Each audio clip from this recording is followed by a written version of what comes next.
What's going on, guys? My name is Aldeniro and welcome to episode 39 of my Leicester City career mode. We're starting this episode off with a bit of good business, and at the right time the right offer came in for Danny Drinkwater as West Ham offer 2.1 million for him, which I'm more than happy to accept because he is pretty much just deadwood at the moment, taking up space in the squad, and he agrees to go to them, so that deal is done. And we go into our first game of the episode, which is my most important game ever as manager. This is the Champions League qualifier against Sevilla FC. If for some reason you missed the last episode, we took a 2-1 victory to the Sevilla stadium, wherever they play, and I've actually been to their stadium in real life and I can't remember what it's called, but this is how their team lines up. It's very good. Bacca up front is a very threatening player. They've got Ricardo Rodriguez and Cicinho in the fullback positions as well, who are both very good. We set up defensively, and the main kind of target that we set ourselves in this game was to not concede, because we're away from home now, which means it's going to be a little bit more difficult for us to score. Sevilla were very difficult to break down in the first leg, and I feel as though we got very lucky with the goals that we got,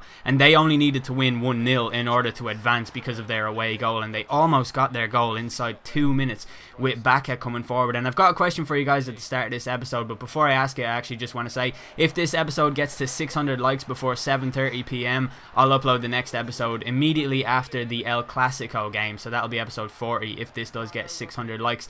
But the question for you guys is, what celebrations are you guys using? Because I always seem to do the same thing and I'm getting kind of bored of looking at it, so I would like to do some other ones. So if you want to tell me what celebration you use and maybe give me a rough guide of how to actually do it, that would be pretty cool. But as you can see here, Sevilla around the half-hour mark are putting relentless pressure upon us as they lay siege to our defence, and there's nothing we can do about it. They're just so good at passing through.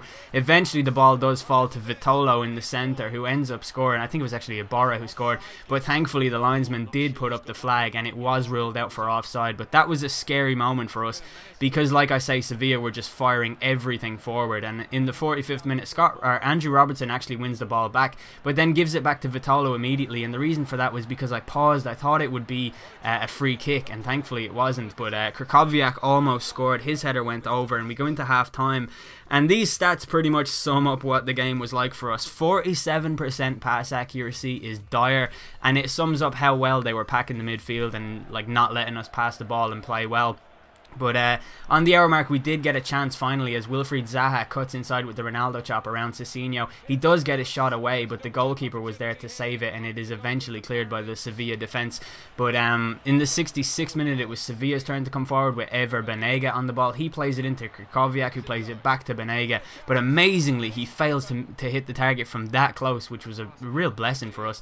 But in the 72nd minute, Sinclair on the ball, he's taking on Alex Vidal. He plays it into Koyate, who goes for the shot, which does force a save from the goalkeeper, which was impressive enough in itself because Koyate is not well renowned for his shooting. But we got a throw in a couple of minutes later, trying to keep the ball in their half of the pitch and just not letting them break, but we were still playing with a defensive mentality, and Maicon Leite came on in the second half. His shot was a really good one, it was saved, and Koyate couldn't get his volley off.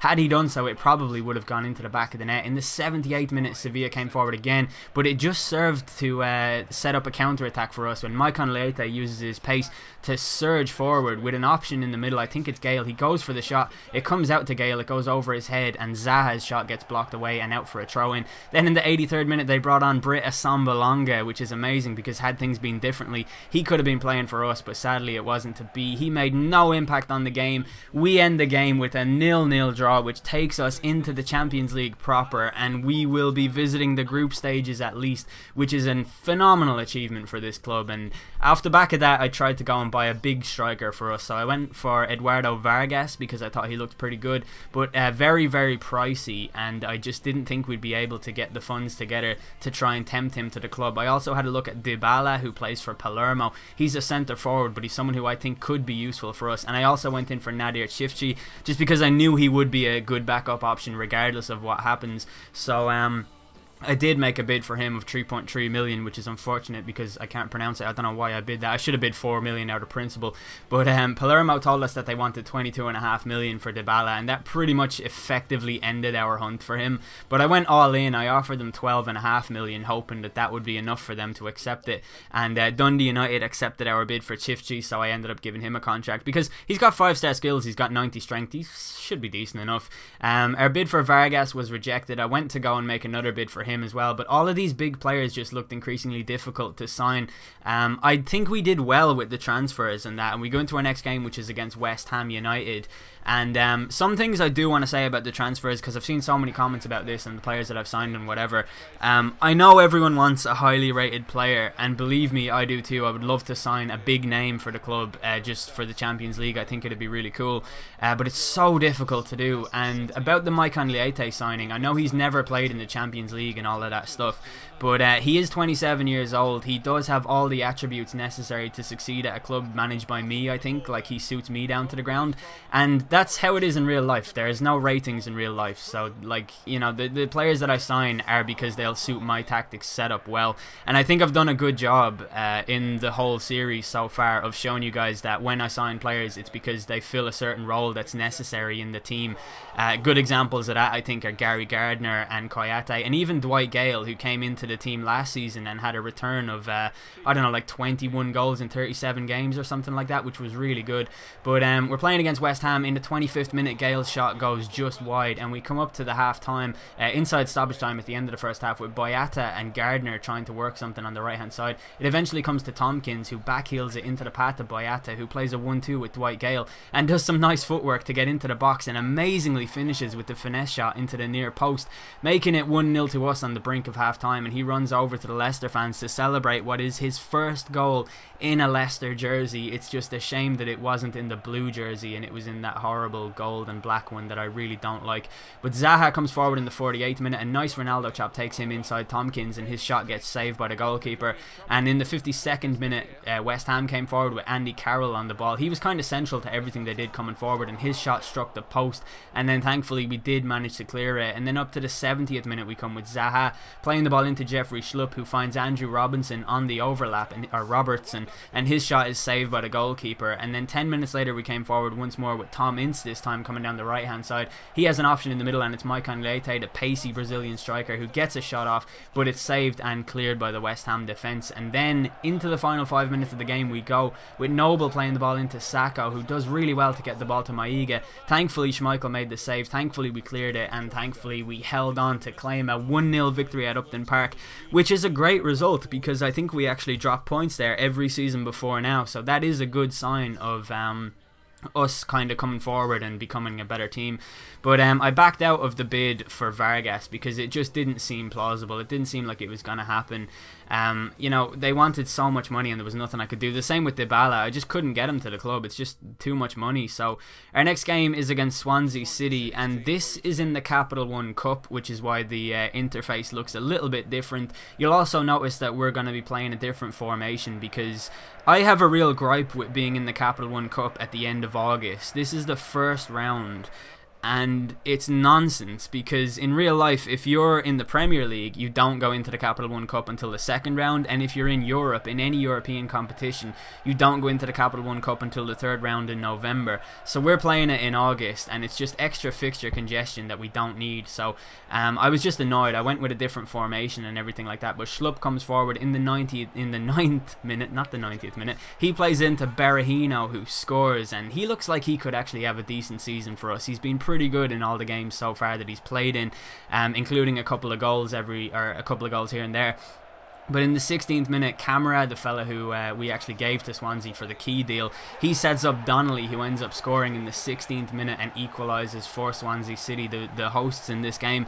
But yeah, like the Capital One Cup, I wasn't having it, so I went with the 3-5-2. I wanted to experiment. I had the mentality where if I was knocked out of the cup, I didn't really care, because we have the Champions League, we're going to have the FA Cup as well. Like, we're going to play so many games this season that this is just useless fixtures, really. But in the 29th minute, Berahino gets his second goal of the evening.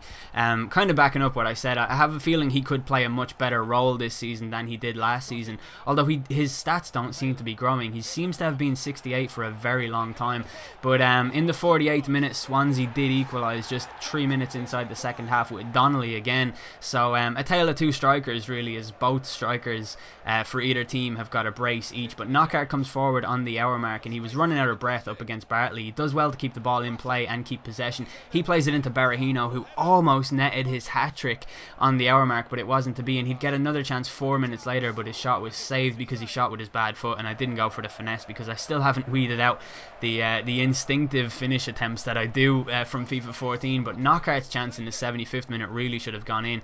It's just the goalkeeper did a great job of rushing him, and then we come into extra time, which is what this game required because it was locked at 2-2 at full time, and eventually we managed to get a counter-attack after Swansea hit the crossbar. It was Sinclair who played it through to Maicon Leite, who had Berahino in the centre, but the Ronaldo chop really did slow down his momentum, but Berahino does a good job to get round Dyer. Eventually his shot gets blocked by the Swansea defender though, and we needed penalties to separate the sides, and Gomez stepped up first for Swansea. He buried his penalty into the right hand side of the net, and up next for us was Scott Sinclair playing against his former club, as he steps up and sends the goalkeeper nowhere because the goalkeeper stayed in the middle. I shouldn't have said that. Sigurdsson stepped up next for Swansea, and I had a feeling he was going to score, but I stayed in the middle just in case, and Schmeichel decided to dive down the left because they do that sometimes, but he hit his penalty over, putting us in the advantage, and Berahino steps up next. His penalty goes into the top of the net, and we take the lead by 2 goals now, or no, only by 1 goal. What am I on about? I'm such an idiot. Shelvey steps up next for Swansea. His penalty goes to the right, and Schmeichel dives with it and manages to save it, and up next for us is Maicon Leite. This is our first penalty shootout of the entire series so far, I think, but Leite's penalty is saved in dramatic fashion by the goalkeeper from Swansea, and then up next for them is Nathan Dyer, who steps up and sees his penalty. Like, I think even if I went the right way, there's no way I would have saved that, but Fofana steps up for us next. He's on loan from Manchester City, and he buries his penalty, a pretty good one too. And up next for them is Tiendali, the left back, who I almost signed actually in the summer, but he cost a little bit too much for us. But he steps up and he scores his penalty, a very, very good one. And up next for us is Anthony Knockaert, who can score to put us into the next round of the Capital One Cup. Will he make this penalty? Yes, he fucking will. And we go through to the next round of the Capital One Cup, where I don't even want to be.